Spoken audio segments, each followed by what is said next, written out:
Hello friends, welcome to CEC Live Lectures. Dear friends, today in this session we are going to continue further in our series on basic sociology. Dear friends, so far we have conducted 2 sessions on feminist theory, and taking the lecture forward today also we are going to talk more on feminist theory. This is the concluding lecture where we are going to discuss contemporary and a critical overview. We are going to look towards the feminist theory, and for the discussion on the topic we have with us in our studios Professor Maitri Chaudhary.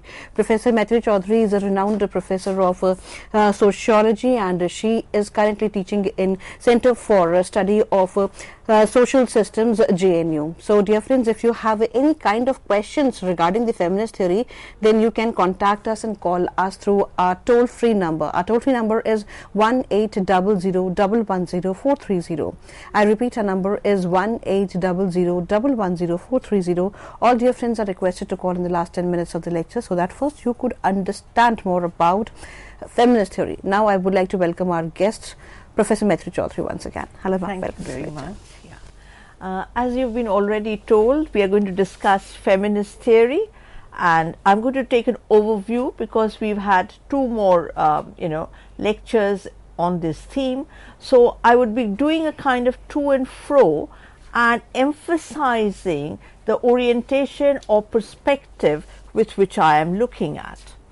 If you will recall, there's one point that I have tried to argue at considerable length, and that argument is that when you look at theory or study theory, don't think about it as an abstract set of ideas or an abstract set of propositions. Try and understand theory as a social product, just like you or me or any other set of ideas which emerge in a specific context, because theory is a way of thinking, an effort towards understanding. If that is so, then the issues which are in circulation or the issues that bother people in a society at a particular point of time, that is the context, are going to get reflected in the manner in which theory is articulated itself. This is the context within which theory emerges and develops.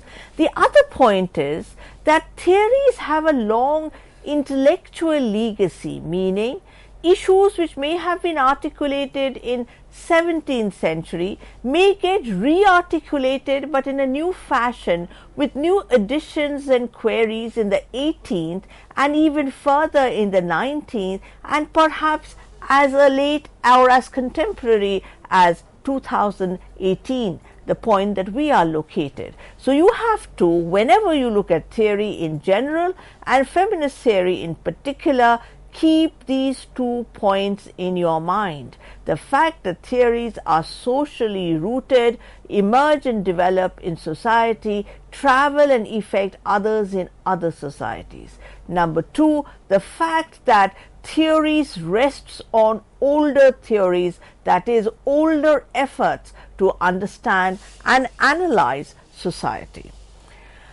If I do a very quick recap, this is a connect between feminist movement and feminist theory that I have tried to emphasize. I've tried to also emphasize the gendered nature of common sense ideas and institutions. We discussed certain kind of proverbs which show how gendered reality is and how gendered common sense ideas are. We also discussed the debunking role of theory in general and the feminist theory in particular. What do I mean by debunking role of theory? The debunking role of theory means you sometimes theoretically speak against what is considered the normal, against what is considered the taken for granted knowledge. And I have given numerous examples. For example, it may be common sense ideology or belief that women are not good in mathematics or women are not good in science, and that would be seen as a legitimizing device that look, they are not good at it and men are better, in which case it would be considered commonsensically that gender abilities are naturally given. Whereas when feminist theory says is that, look, nature is socially constructed, and we'll discuss this later.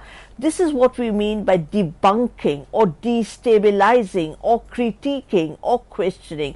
Theory always critiques the taken for granted, but feminist theory critiques and debunks even further, because many of our taken for granted ideas are so gendered and it is so naturalized in us that it becomes difficult to question those ideas.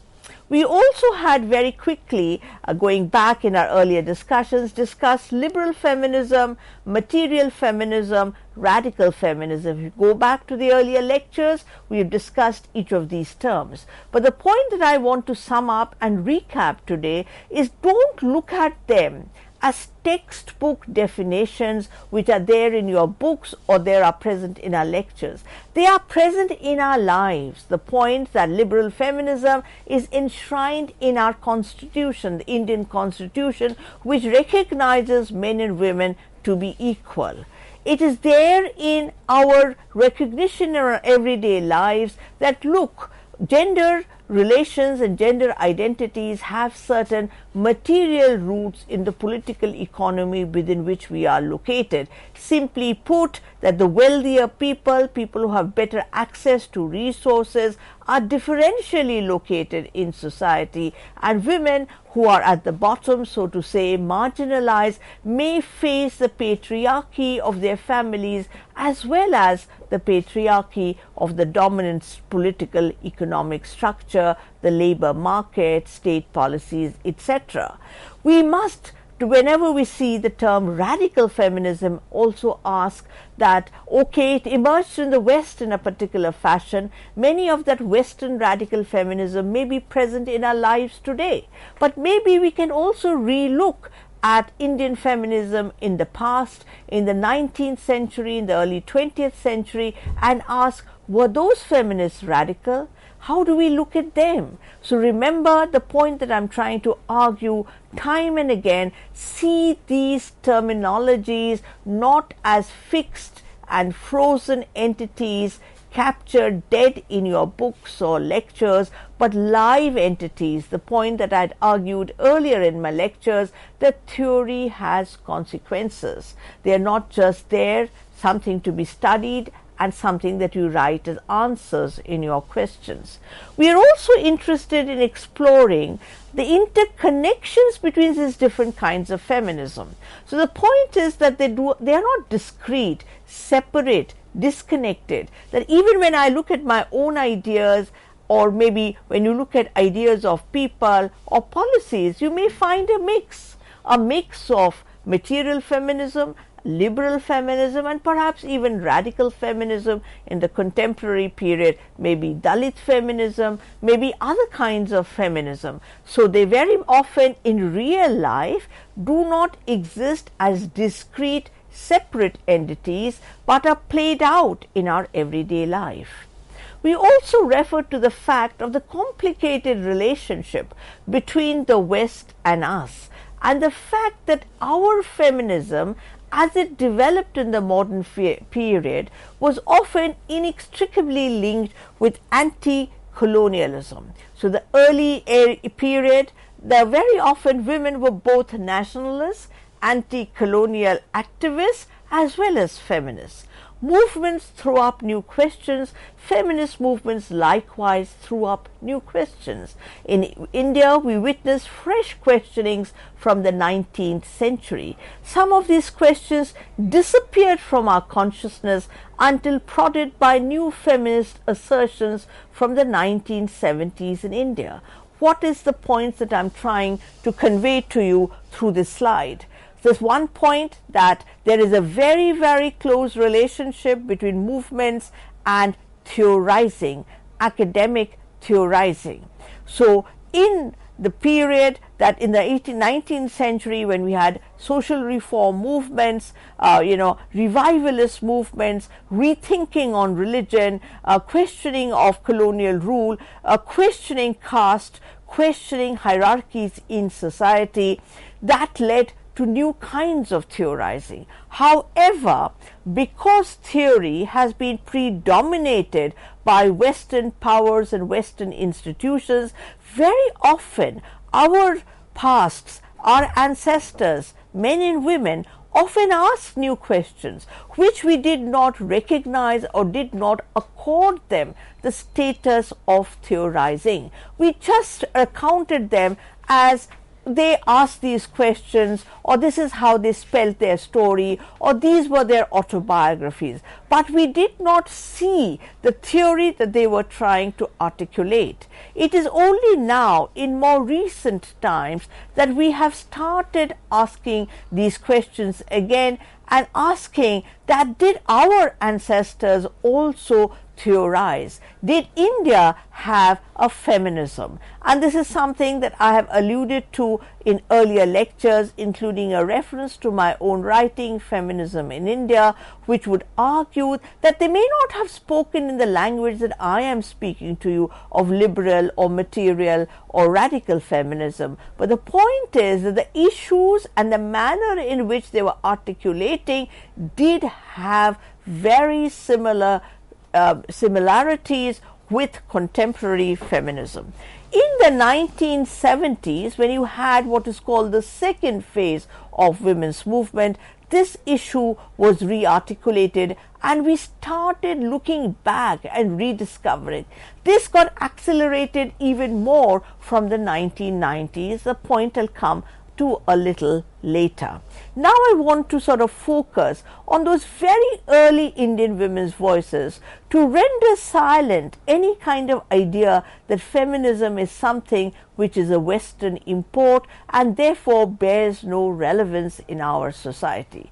I will take the case of Rashundari Devi, born around 1809, who was entirely self-taught and wrote the first autobiography by an Indian woman. Why self-taught? Because women at that point of time were not supposed to be educated. They were not supposed to go out to schools. They were supposed to be ignorant, and ignorance was seen as a virtue of a good woman. I quote from her, and please read it to get a sense of the richness of her writings. I was so immersed in a sea of housework that I was not conscious of what I was going through day and night. After some time, the desire to learn how to read properly grew very strong in me. I was angry with myself for wanting to read books. Girls did not read. People used to despise women of learning. In fact, older women used to show a great displeasure if they saw a piece of paper in the hands of a woman. But somehow I could not accept this. I want you to look at this quote and this paragraph very, very carefully so that you are able to recognize the theoretical questions that she was raising. Rashundari Devi probably did not know that these were theoretical questions in the sense of Western feminist theory, but we as people who are located in an advantageous position, who has access both to Rashundari Devi as well as access to very modern contemporary Western feminist theory, we should be able to identify what are those issues that she is raising which we can see as feminist theorizing. Let's take the issues and theorizing. Let us take her reference to housework. Let us take her reference to the question of excluded from learning, displeasure of older women, sanction, consent, coercion, normative ideas of being a good woman. That paragraph which I read out earlier appeared to have no theory. It is just a story. But if you are now theoretically inclined, in that paragraph you will find many concepts which are theoretically loaded. For example, housework has been the most contested issue in feminist theory. The fact that what is Why is housework not counted as work? What is hidden in housework? What is the relationship between the private and the public? How is this work reproduced for the possibility of public work to be reproduced? Remember our discussion in earlier classes to reserve army of labor. I would like you to go back and look at that. Excluded. Look at the modern concept of exclusion, theorizing exclusion. She is referring to the fact that she was excluded from learning. She was referring to the fact that there were sanctions, punishment, displeasure. People disapproved of them. Displeasure of older women, which brings in the question of how is patriarchy reproduced. The more complicated point that it is not a question of between men and women, but the fact that patriarchal ideas of women being ignorant or less smart or being silly or stupid are socially constructed and shared by both men and both women. Therefore, it is a construct which is a part of social construct, not a construct which are deliberately used by men to put down women, but it would probably have been easier if it was simplistic in that fashion. But here you have two other concepts that I am indicating your attention to: consent and coercion. What does coercion mean? Coercion means by force you put down people. You say that, look, you can't go to school. So here it is, and if you go to school, you will be punished. If you are talking to somebody outside the house, you will be punished. That is violently being putting down, coercion. But societies don't simply run on coercion. Societies run also on the other concept, which is consent, meaning we willingly accept these sanctions. So I want to be a good woman. So if I am a good girl, being brought up in a traditional family, and I am shown to others, family, relatives, that look, she's such a good girl, she doesn't go out in the streets, she doesn't go out and meet people, she sits at home and helps her mother, and she is somebody who is very shy, she will never talk to strangers, and you are presented as somebody that people should aspire to be, in contrast maybe to a cousin who goes out and meets other people, who wants to be assertive. So we want to get the approval of society, approval of maybe our family, maybe our neighborhood, maybe our school, maybe our workplace, wherever, and that is our willing acceptance of these norms. This is what we mean by consent. Normative ideas of being a good woman, I've given you various examples, and so did Rashandari Devi when she said, good girls don't study, good girls don't read books, good girls do other kind of activities. So normative, that is being desirable. And when feminist theories question these ideas of the normative or the taken for granted, it leads to a certain destabilizing or debunking. Rashandari Devi was not the only new Indian woman who started to speak. Remember, and look at that date, she was born in 1809. That's a very, very long time ago, more than 200 years ago. So you've also to understand the ideas of feminist questioning has a long history. It's not something which happened yesterday.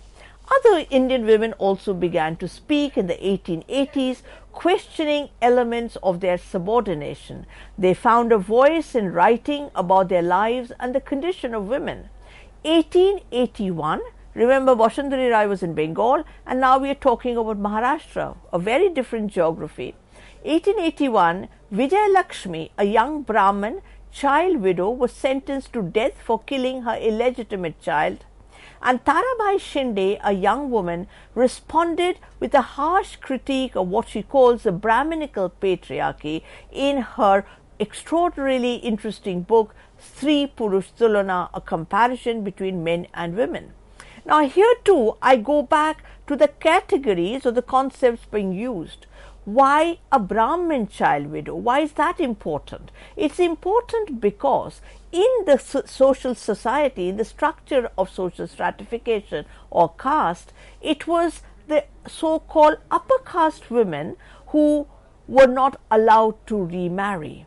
Other women lower down in the so-called hierarchy were allowed to remarry. Why was that so? We've discussed that at great length. Why at the very top the sanctions for controlling the virtue or purity or virginity of the young girl was much more acute than women at the bottom, who often had to go out and labor, and whose men, whose husbands and fathers were not so powerful as to control even their own lives, forget the lives of their women. So there was a double oppression of people at the bottom. There was oppression at the top, but of a very different nature. So it's very important to understand that gender oppression does not happen in isolation. It is not a simplistic question of men and women, but it's a question of how other forms of social stratification impinge and interact and intersect with gender hierarchy. Maybe a small example from a very faraway country will help you to understand what I mean. You are familiar that in the United States of America, you had slavery for many, many decades, and African slaves were bought by white plantation slave owners. They were brought to America and kept as literally objects which were subjects of theirs, that is, they had no right as slaves. And these black women were not only laboring in the plantations, but very often had to offer sexual services to the white plantation owner. Now look at this example and imagine that, supposing it was normal, it was natural, it was common sense that many of these white plantation women, white plantation men would be using or sexually taking the services of black women. It was not disapproved of. It did not destroy his family life. He would have a normal, respectable white family back home, and it would be all right for him to have liaisons with black women. Reverse it and imagine a black slave man having a relationship with a white woman who belonged to the plantation owner's family. That would be punished very severely because it would go against the grain of the social structure. Through this example, try and compare it with a class situation in India, a caste situation in India, and you will understand that stratification, caste or class, is or race, has deep intersections with gender. Later on in our discussion, we'll discuss intersectionality, but over here I want to go back to Vijay Lakshmi, the young Brahmin child widow who was sentenced to death for killing her illegitimate child. And I would encourage you and invite you to read Tarabai Shinde's work, A Comparison Between Men and Women, written in the late 19th century. And I quote from her when she talks about double morality. So is it true that only women's bodies are home to all the different kinds of recklessness and vice, or do men have also the same faults as we find in women? What is she alluding to? Very modern, very contemporary, young women and young men. All of you know about double standard, that it is all right for men to have liaisons, but completely unforgivable for a woman to have. Now, if this young Brahmin child widow did have an illegitimate child, obviously there was a father, and most likely that father would have belonged to the extended family within which this child widow lived, because it was very difficult for such little girls from such families to come out into the public. But there was no critique of the men's behavior. It was all about women and women's body and her temptation and her body's recklessness and vice. So Tarabai Shinde, writing in the late 19th century, alerts us to what we see even today, the double standards. We also have a reference to women's bodies when she says, are only women's bodies centers of vice and recklessness? I pay attention to it because I want you to now think that, was Tarabai theorizing? Was she theorizing? We think of radical feminism, and we think of material feminism, and we think of liberal feminism, but we don't go back to our own ancestresses and see how remarkable their theorizing was.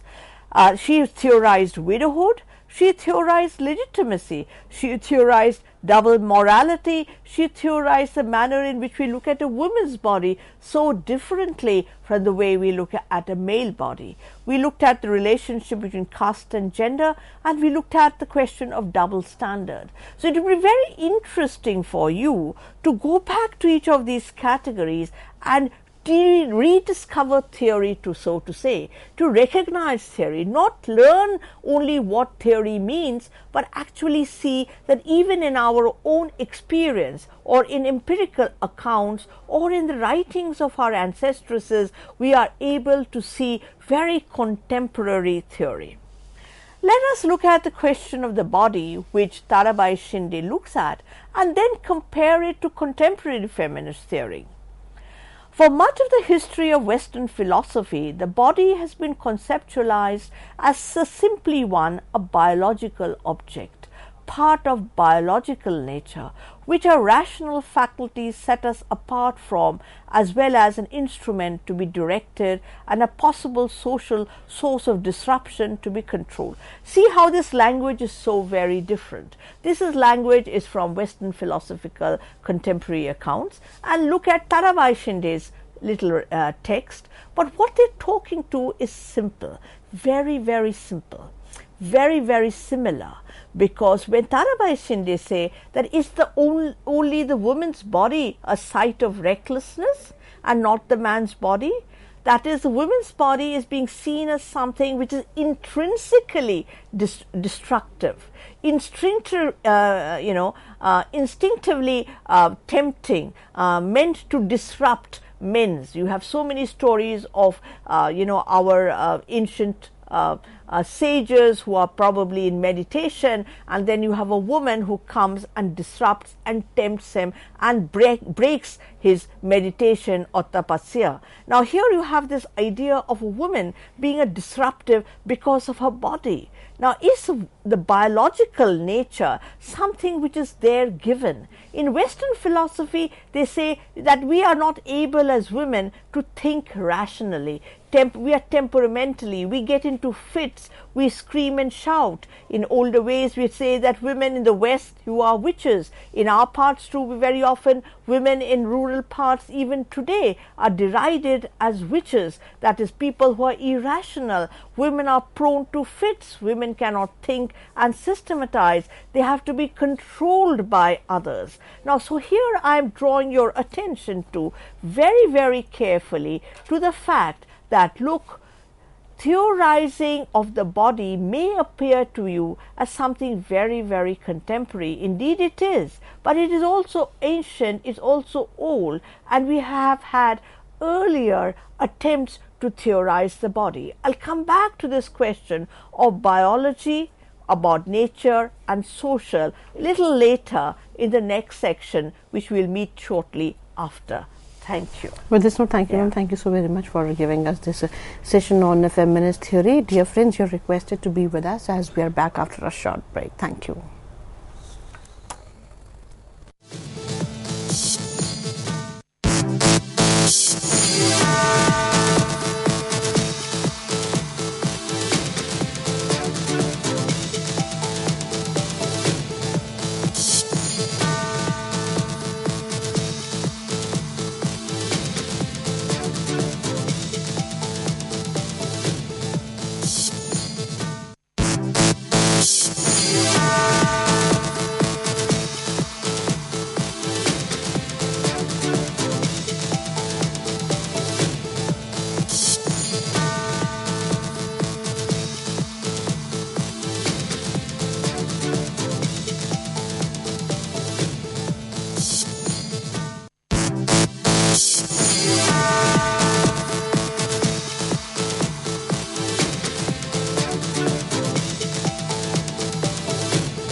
Hello friends, welcome back to this session. Friends, as you know that today we are talking on feminist theory. This is the concluding lecture and here we are giving you in-depth knowledge on the topic.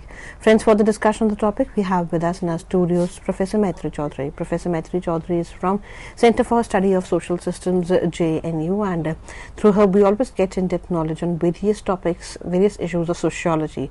If you wish to ask questions from Professor Maitri Chaudhary on today's topic, then do call us to our toll-free number. Our number is 1800110430. I repeat, our number is 1800110430. Now I would like to welcome our guest, Professor Maitri Chaudhary, once again. Thank you. So carrying on from our discussion just before this break, we were talking about the body, and we were looking now. Commonsensically, the body seems to be completely a biological construct. I mean, what is social about the body? Now think carefully and look at certain examples that I'm suggesting to you, and maybe you could provide examples from your own lives. Look at the way people's height and appearances change over a period of time. Before World War II, for example, many men of Europe and America were much shorter than they were here. They are now. Very often today, that 6 feet is a natural height for many white men from the Western world. But before World War II, many of them were much shorter. Why is that? The whole question of better nutrition, greater prosperity, and the dramatic increase of height. Perhaps the same is true in India. Perhaps the most dramatic example is about the manner in which women's height have changed, say, in our film industry. At one point of time, it would be natural that women would be much shorter than the men, but many of us are familiar that in today's world, including in what we call Bollywood, many of the leading stars, women film stars, are much, much taller than their men. And so there is a pattern by which the body too changes and reshapes over a period of time. Take the example of a typical urban middle-class woman who may not have that kind of physical strength or stamina as maybe a peasant woman would have. So the point that I'm trying to say is that if you destabilize or debunk your common sense notion of the body, which is only a biological entity, you will sort of get a sense of how even biology is socially constructed. So is it possible, the question that I'm trying to raise is it possible to disentangle so-called natural and social elements? What is natural in our body? Am I very shy? Many of a traditional Indian woman, you was not supposed to lift your eyes.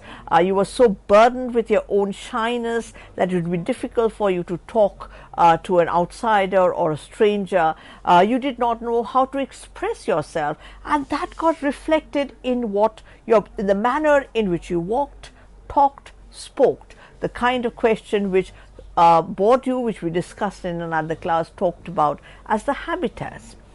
But when it comes to feminist theorizing of the body, this gets even more complicated, because there has been a tendency to see women as more biological, more corporal, more about the body, more natural than men. The fact that a point in Western philosophy, they make this distinction between nature and culture, that look, women are tied down by their body. That is, they have children, they menstruate, they lactate, they are in a certain sense contained and constrained by their body. Men are about culture. They write poetry, they paint, they philosophize, they do mathematics, far removed from the corporeal. Scholars have also pointed out that this hierarchy between men as being cultural and women as being somehow bound by their natural body is an analogy that was also extended not just to men and women, but was towards colonized bodies, attributed towards lower classes, castes and race. So the white man was supposed to be more cultural. The black man was about labor. The upper caste Indian man was about culture, knowledge, philosophy, but the tribal woman was about labor, struggling in the forests, working so hard, when you had the Adivasi workers taken to the tea plantations of Assam, or maybe the coal mines in Jharia. These were bodies working with their body, peasant women with their body. And likewise, perhaps when the British colonizers looked at us, they thought of themselves as culture, and both men and women in our parts of the world as really people tied up by their bodies and therefore more vulgar. Now, this dichotomy, I don't want to suggest, is a given framework which you should impose everywhere and talk about the dichotomy between nature and culture, because it gets played out differently in different circumstances. So very often in our context as an erstwhile colonized society, women are often seen as cultural emblems. They are supposed to reproduce the culture of society, and therefore the association of gender identity with cultural identity or community identity. So very often people will say, oh my God, what will happen to our society? Women have started dressing up differently or speaking differently, but the same kind of anguish or horror would not be expressed if men spoke differently or men different. So here you have a certain association of community identity and gender identity. I'll go back to this question, which is particularly problematic for societies such as ours, which is both multicultural, diverse, and has had a long tryst with colonial history. Now, I want to go back to each of. I talked about Tarabai. We talked about the first autobiography, and now I want to bring in another text of Sultanas Dream. Rokia Sakhawat Begum wrote this wonderful text called Sultanas Dream, just 12 pages. Just go to the internet, Google, and read it. It is the most extraordinary piece, written in 1905. It is a feminist attempt at imagining a feminist utopia named Ladyland. We are talking about Sultana's Dream. The story in itself draws a lot of inspiration from her own life experience as a Muslim girl child born to an upper-class Muslim family. While the women of the family were under restricted observance of Parda system, under severe restrictive observance of Parda system, they secluded them, and this secluded them to the domestic realm. She was brought up in these circumstances, and imagine she learnt English much later after she married a bureaucrat, and she never went to school, just like the other people that we were talking about. And in 1905, she writes this wonderful Feminist Utopia. She did not know that she was writing a feminist utopia. That was rediscovered many decades later when we had feminist theory cropping up and the idea of feminist utopia, that can we imagine a world which is different. And I want to quote from her in The Social Construction of Gender, which is a contemporary theoretical framework, social construction of gender, arguing that gender is not naturally given. Women are not born, women are made, going back to Simone de Beauvoir, social construction of gender, maybe. But here is Rokia talking about something very similar. Let me quote, "Why do you allow yourselves to be shut up? Because it cannot be helped, as they are stronger than women." This is a conversation between Sister Sarah, who is taking around a Pardanishin woman, which is in this case, in her dream, Rokia. And there's a conversation is going that why did women allow themselves to be shut up in Parda?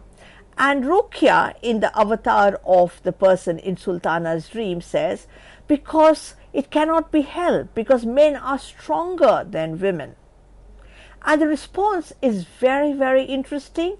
It is a critique. It destabilizes the normal. It questions the taken for granted. The answer is, a lion is stronger than a man, but it does not enable him to dominate the human race. You have neglected the duty you owe to yourselves, and you have lost your natural rights by shutting your eyes to your own interests. Look at this little quote of Sultana's Dream. A lion is stronger than a man, but it does not enable him to dominate the human race. So people who argue that women are weaker, men are stronger, and because they are physically weaker, they have been dominated and therefore men control, are erroneous, because lions are stronger than men, but lions have not dominated the human race. So she asks and says that, look, women have a duty which they owe themselves, because by not owing it, by not looking at their natural right, they have shut off their eyes to their own interests. Now, I want to draw your attention to some of the terms which is this in this quote, written, remember, in 1905, written by a woman who was a Pardanishin Muslim Bengali speaking woman, and she says that, look, you have lost your natural rights. Remember our discussion on liberal feminism and the idea of rights? Look, she's using the word natural rights. When people said all men are born equal, all people are born equal, all people are born free, that was liberalism, political liberalism, and Wollstonecraft's claim for women to have equal rights, natural rights, very much part of liberal feminism. How did Rokia get to know about it? The idea goes back to the point I'm trying to argue. Don't look at theory as something which has to be read only from textbooks, frozen in definitions, only for the purpose of writing your examinations, important as they are. These theories have shaped us, just like they've shaped Rokia, because theories emerge in particular societies, travel to other countries, impinge upon other people's lives, because they too have read other people, and it becomes part of our everyday life. Look at her use of interests. Interest is again a very contemporary modern idea, that look, we as individuals have our own interest to defend it. It is a right of contracts. It is a right of achievement, not ascribed. Human race, the idea of imagining the human race as a global entity. We talk about globalization today, but look at this imagining of Rokia, 1905, by a woman who never went to school, to write about human race, to talk about natural right, to talk about your interests, talk about a duty that women owe to themselves. So here, what am I trying to alert you to?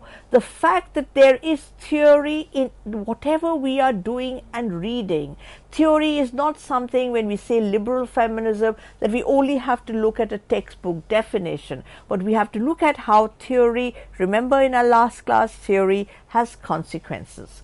I therefore put forward this question to you: was Rokia theorizing? She imagines a feminist utopia, a world without gender binaries and a gender discrimination. Some scholars argue that radical feminists also thought about a feminist utopia. Is Rokia then a radical feminist? Is she an eco-feminist? Why do I ask these questions? Because if you read Sultanas Dream, and I invoke you to, read Rokia. She is talking not just about women, she's also talking about nature, she's talking about technology, she's talking about solar power, she's talking about water conservation, she's talking about how we can create rain.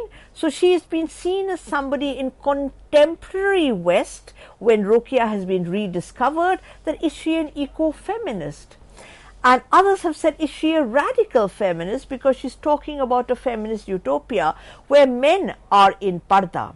And here I must make this point. I think in one of my last lectures, I made the error of talking about women being shut inside their homes in Sultanas Dream, but here it is actually the reverse, that men are being shut into their houses. Now then, when is Rokia then a radical feminist, or is she an eco-feminist? I use these terms very carefully to show to you that you have to take labeling and naming and categorizing very, very seriously. It is that you can probably be both. You can be a liberal feminism, You can be an eco-feminist too, or you could be a radical feminist, but not perhaps in the way radical feminism was discussed in the specific context of the 1960s or 1970s second phase of women's movement in the West. Be flexible, be familiar with what these feminisms argue, and then try to see the context they emerge, how they travel, how they impact other societies, and impact even our own lives. Because theory opens up new ways of thinking. Right through my exposition, I have tried to encourage you not just to learn definitions of feminist theory, but to understand that theory will enable to see the world in a critical fashion. Very often we talk about social science as critique, theory as critique. Remember, when we say critical, we don't mean criticism. Very often there are people who would say, oh, you should not be critical. You should be, people who are constructive. You should give constructive suggestion. Construction will not happen without critique. If our nationalist leaders who fought for freedom against the colonial rulers did not critique British colonialism and showed British colonialism to be wrong, we would not have a free nation. It was only the critique which allowed for us to have a new constructive idea of what we mean by freedom. So when we say critique, it does not mean something which is necessarily evil or wrong. But critique means that we have to shake the taken for granted and reconstitute a better and a more just and egalitarian society where you do not have gender inequalities, we do not have racial or caste or class inequalities. Theory means training to see beyond the obvious, the taken for granted, the kind that Rokia, Rashunduri and Tarabai did. So right through my discussion, I've been emphasizing context within which theories emerge and how theories help us to understand the social structure, to see how family life is linked with maybe work outside, how the public and the private are connected, why, for example, upper caste women were controlled, their sexuality was controlled, they were married off very early in life in order that the honor of the family was maintained. The assumption, if you take feminist theory seriously, was that it would be dangerous for her not to be tied up with a man after she reaches puberty, because here was a domain assumption of the woman's body as being intrinsically something which is dangerous. Now, so here we look back at our empirical, look back at our historical, and also see how theory enables us to understand the structure of society. Theories explain and provide ways forward. It sheds fresh light on the past. It rediscovers the past. For example, when I was young, I did not know about these three texts. Now, these three texts were obviously written many, many years ago, 19th century, early 20th century. Why did I not know? I did not know because very often dominant knowledges, theories disappear, old texts disappear, and when new theoretical questions emerge, they are rediscovered, they are re-questioned. You have, for example, today various feminist interpretations of Draupadi.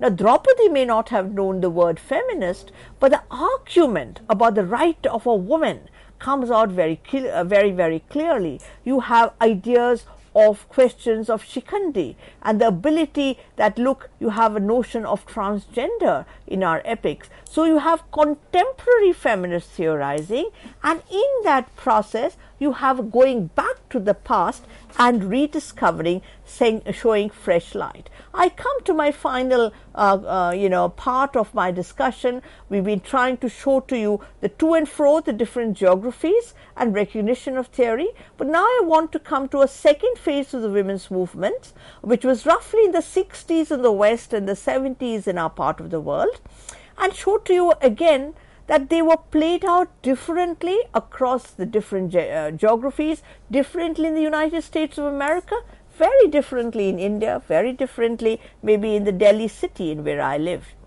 In the second phase of the women's movements in USA, emerged in a context where the Vietnam War was still on. You had an anti-war students movement, civil rights movement, because you must remember till the 1960s you had a different kind of segregation between the blacks and white. Black children went to black schools, white children went to white schools. You have very different kind of racial segregation. So it was a world in the United States of America, anti-war, student movements, civil rights movements, and a growing assertion of women for their rights over their bodies.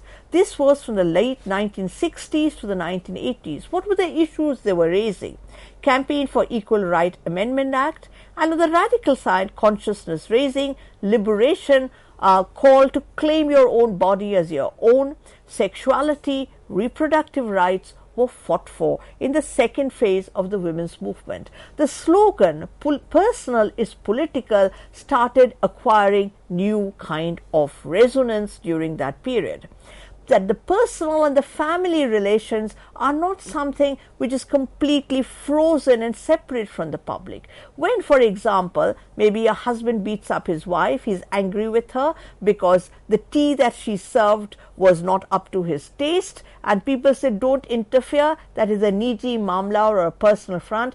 Here the feminist movement was asking that look, this personal is not personal, that the political, it is a political question because there are hierarchies and inequalities and violence which is happening and be legitimized. Now, if all of us are equal and all of us are free and all of us have autonomy, then this particular kind of violence which is taking place within the family also has to be recognized. Recall Tarabai and Rashandari, things, they were not only the women who were challenging, when they asked about widowhood, asked about illegitimacy, asked about morality, about double standards, they were also raising the question, personal is political. But importantly, very importantly, they did not use the words in the same fashion. Because very often in contemporary world, I notice a tendency to use theory as simply words which are difficult, words which are new and innovative. That is not the role of theory. Theory enables you to see the way society is constructed and thereby to realize how that can be changed in order to have a better. I come to a new kind of concept which has been much in circulation called intersectional analysis. This is a term which was used by Kimberly Crenshaw. She is a professor of law at Columbia Law School, and she used it in 1989 to talk about black feminism and to put into limelight the question that black women are doubly oppressed as blacks as well as women. In contemporary times, very often, unfortunately, intersectionality is seen as something only about identities. Like a person would say that, look, I am a white and I am a woman, or I am black and I am queer, or I am a Dalit and I am a woman, and sure, I am also a student and maybe I am something else. Kimberly, if you look at a YouTube interview of hers on the internet, you will see she's saying it's not just about identities. It is trying to show to you that there are overlapping structures of power and privilege which impinge people, men and women, from different sections differently. Simply put, society has different layers, classes or castes, and people who are located in these different stratifications or strata are impacted by power differently. I'll give you a very simple example. If I walk into a police station and I want to lodge an FIR because I am elderly and maybe I look as though I come from an educated middle class woman, they may be a little more deferential towards me. If at the same time a woman comes to the police station who comes maybe from a working class background and says that she wants to lodge, maybe they will dismiss her. So what is being here? We are both women, but our class and caste locations are different. So in a certain sense, we share the idea of being not taken very seriously as women, but my form of oppression as women is very differently articulated from the kind of oppression that the other woman would face from a working class background, or from a Dalit background, or from an Adivasi background, or in the Western context from a black woman's background. Many of you may be familiar with cases of traveling across the globe, and you would know that people who are very privileged in our part of the world may be checked doubly in Western airports, saying that maybe you may be carrying arms, or you may look suspicious. And why? Because you look a particular kind of color. But in your own house, you may be more privileged. But supposing you are underprivileged, both in terms of your gender, as well as your class, as well as your nationality, as well as your race, then all the structures of power, racial structures of power, class structures of power, caste structures of power, national structures of power are going to affect you very, very differently. So when we talk about intersectional analysis, the irony is it came in the West 1989, but in India, all of us, we were familiar that there is intersectionality at work. If you look at the history of feminism, people were aware, even in the 19th century, that you had the British colonial power on one hand, and on another hand, you may have had dominant zamindari power, you may have had contractors' power, you may have had other class power or caste power, all working in tandem against you. So here, intersectionality and the question of naming, that many theorists may have been intersectional analysis by looking at different power structures and its impact on people, but they may not have used the name. So the issue of naming needs to be taken carefully. The second phase of the women's movement in the 1970s raised new questions. There was again a close relationship between movement and scholarship. In an earlier lecture, I discussed how the term work got redefined after the 1970s. So you had new questions, new theorizing. You had seminal work towards equality, which came out in 1975. You had the UN Decade for Women, increasingly institutionalization and professionalization of women, of feminism, and feminism had new thinking. We had new questions of diversity, recognition of difference, caste, class, race. Recall our earlier discussion on the 31 Karachi resolution. We had tension between community identity and gender identity. Remember the case of Roop Kanwar, the Sati case, which happened in 1985. Remember Shabanu, which happened in 1986, where you had contending questions of identity, of gender and community. These were political claims as well as theoretical claims. You have in more recent past assertions of marginalized groups and gender. You must look at this piece if you are interested of Sharmila Rege, who wrote this piece, How Dalit Women Talk Differently.